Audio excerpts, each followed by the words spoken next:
arriba. Eso no lo he escuchado. Qué bonito, ¿no?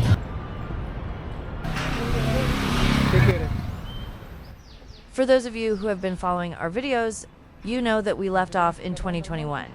At that time, we were rebuilding our savings because we had spent everything during the pandemic.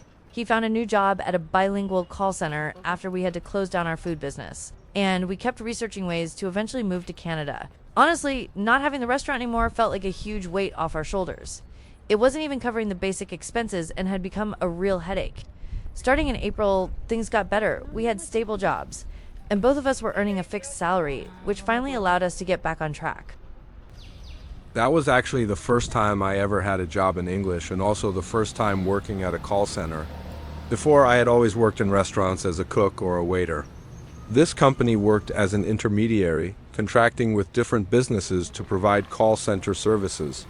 I ended up on a customer service campaign for vacation home and apartment rentals all across the US. To learn the systems and the product, they gave us a 2-week training, fully paid, with normal working hours. Since it was still 2021 and we were coming out of the pandemic, the company was already fully remote. They sent me both the computer and the headset to work from home.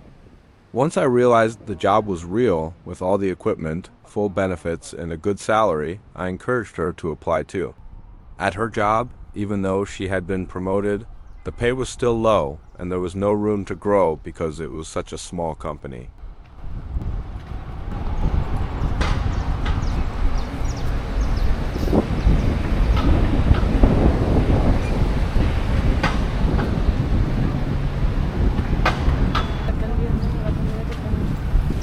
Pero tenemos que llegar hasta allá, hasta Plaza Vea.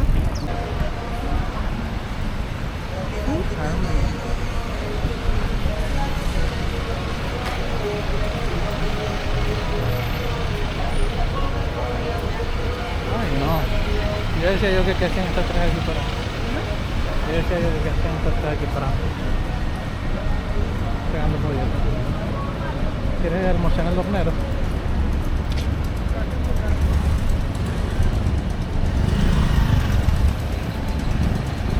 Caminito a la derecha.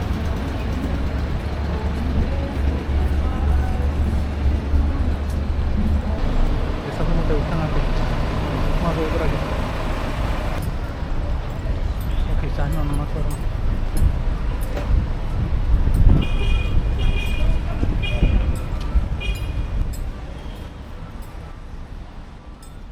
I was nervous because I had been at my job for 3 years. I already knew it well, and I had never worked in English before. But he encouraged me, told me I could do it, and he even referred me because at that time the company was hiring a lot of people due to high demand during the pandemic. They called me quickly, scheduled my interview, and English aptitude tests all done from home. I got selected. I was assigned to a medical interpreting campaign. You don't get to choose which one. They place you wherever they need people. A few days later, they sent me the equipment, and just like that, both of us were working at the same company in different campaigns, both in English for the first time, and both working from home for the first time. But here's the catch. We were still living in a single rented room, each of us facing a wall, but no privacy. The problem was that we could hear each other whenever we had calls or meetings, and it was impossible to concentrate.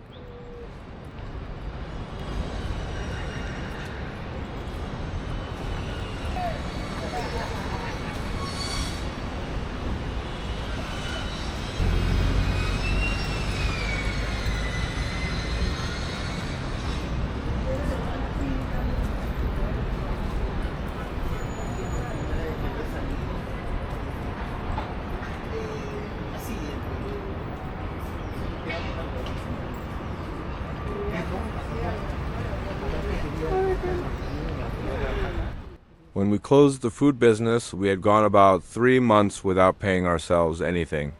At the moment of transfer, the 3 of us who worked there only got the pending salaries, since the rest had to go toward debts. After that, we only had a monthly payment plan from the sale, which I mentioned before.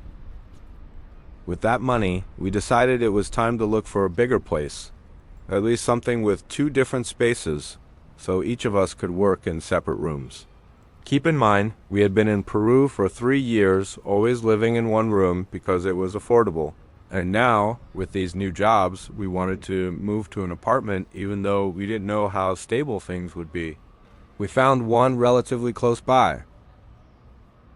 The neighborhood wasn't amazing, but it was right at the border with a better district, so the area was decent. It was actually the very first apartment we checked out, and we liked it quiet. Good price, and since we were starting work in just a few days, we had to move quickly.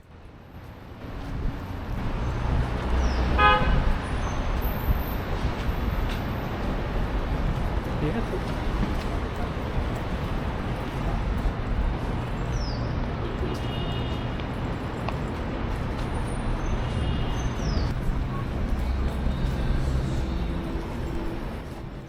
I convinced him to take it. He didn't love the kitchen because it wasn't well defined, but overall it was a good deal for the space and the price. The rent was 1,000 sols a month, about $280. Before, we paid 500 sols for a single room. The apartment had a living room, private bathroom, kitchen, dining area, and a bedroom. With those two main spaces, one of us could work in the living room and the other in the bedroom, and that's what we did. Unlike his customer service campaign, mine was medical interpreting. Since it required a higher level of English, my salary was 1,800 sols with the chance for bonuses. So, we went from paying 500 sols rent with a combined salary of 2,400 sols to paying 1,000 sols with a combined salary of 3,400 sols, around $940. That also allowed us to save more each month and move closer to our goal. Around May or June, we moved into the apartment. At first, we had no furniture, just a mattress, stove, TV, fridge, and a small table. That was it. Little by little, we started buying things: a couch, a small cabinet for the kitchen, and a TV stand. That's all we got. We thought about getting a wardrobe too. We already had one of those DIY ones, and the store told us it couldn't be disassembled and reassembled, but I didn't listen. I took it apart myself, and although it wasn't perfect, I managed to put it back together, and it worked fine. So, if you ever move and they tell you something can't be done, think twice. In total, we lived in just 2 places during our 7 years in Peru, 3 years in a room and 4 years in this apartment. Spoiler, we never moved again. The months went by normally, just working and saving. But in December 2021, I got promoted from interpreter to supervisor. I went through a process with other candidates, and I was chosen to lead a team of about 15 interpreters. My job was to monitor their work, support them, listen to their calls, coach them, and explain the interpreting processes. My salary increased from 1,800 sols, about $500, to 2,100 sols, around $590. With bonuses available. Just a month later, in January 2022, there was an opening for Junior Process Analyst, bilingual. I read the requirements and the job description, and I liked it. I applied, competed with 3 other candidates, and got selected. I went from 1,600 soles a month to 2,100 soles too, about $590 fixed salary without bonuses. These promotions were another big challenge. It was her first time as a supervisor and my first time in an administrative role where I had to learn a lot about company processes and audits. We have this little tradition. Every time something good happens or we have exciting news, we celebrate by going out to eat. They say achievements should be celebrated and appreciated, and we love that idea. Normally, we'd eat pizza or burgers, but when celebrating, we usually went for sushi. Back to the Canada dream.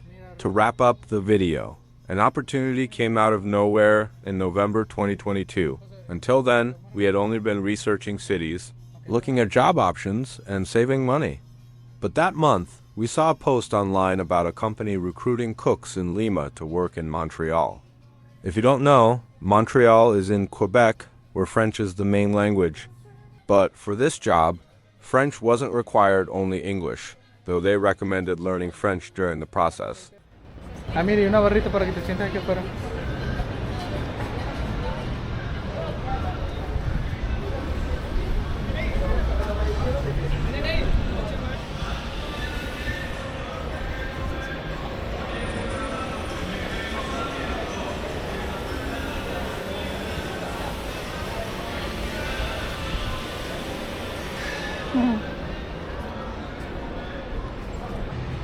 Por ahí las begonias, tienda shop.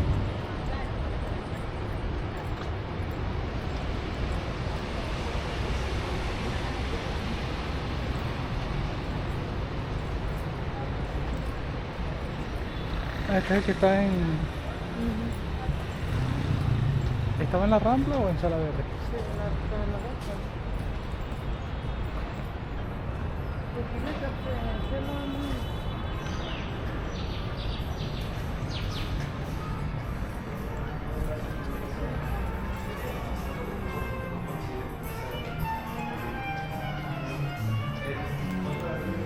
Rutina café. Eso no lo he escuchado, acuerdo. y compramos un canelé. Sí, sí, el que está afuera, en la parte de afuera del centro comercial.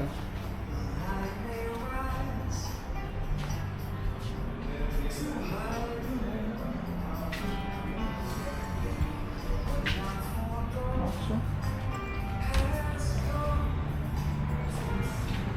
¿No más de ir por ahí? Y espejo viendo. No, solo estoy marcando territorio aquí para ver el espejo que está ahí. Entonces ahí, por ejemplo, hay que ponerle... Since I had years of experience working in kitchens, I applied. The company and the visa agency came to Lima. On the day of the presentation, we also had a cooking test. There were about 90 of us in total.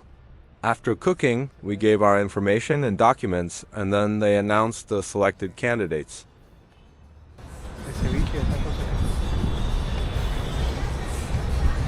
¿Quieres ver si puedes almorzar aquí? ¿No? ¿Y qué quieres comer? Pero como el lugar ese que se ve caro. Bueno, ¿qué tan caro? Parece. Pero de ese lugar, ¿qué te parece que querías? ¿Una pasta? ¿Ceviche? Una pasta, quizás un ceviche. Pero desistimos. ¿Pero de qué? Desistimos.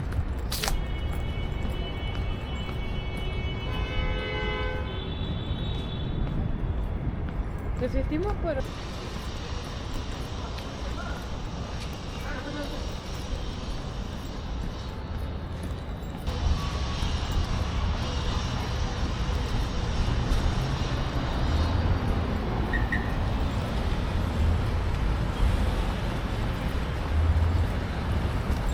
Wall Street English.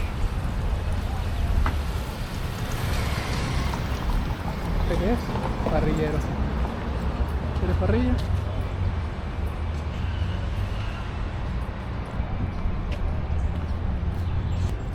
Casualmente el otro día yo te había dicho que me provocaba ceviche. Dejo el Mercedes abierto. Ok, ahora ¿Plaza Vea? No, no vamos a comer. ¿Quieres comer?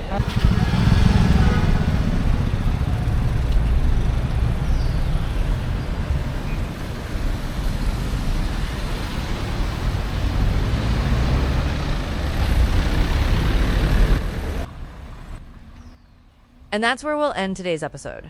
By December 2022, we both had promotions. The Canada dream felt closer than ever, and our excitement kept growing. Opportunities often show up when you least expect them, and sometimes you just have to take the risk, despite fear or other people's opinions, even if you don't feel fully prepared.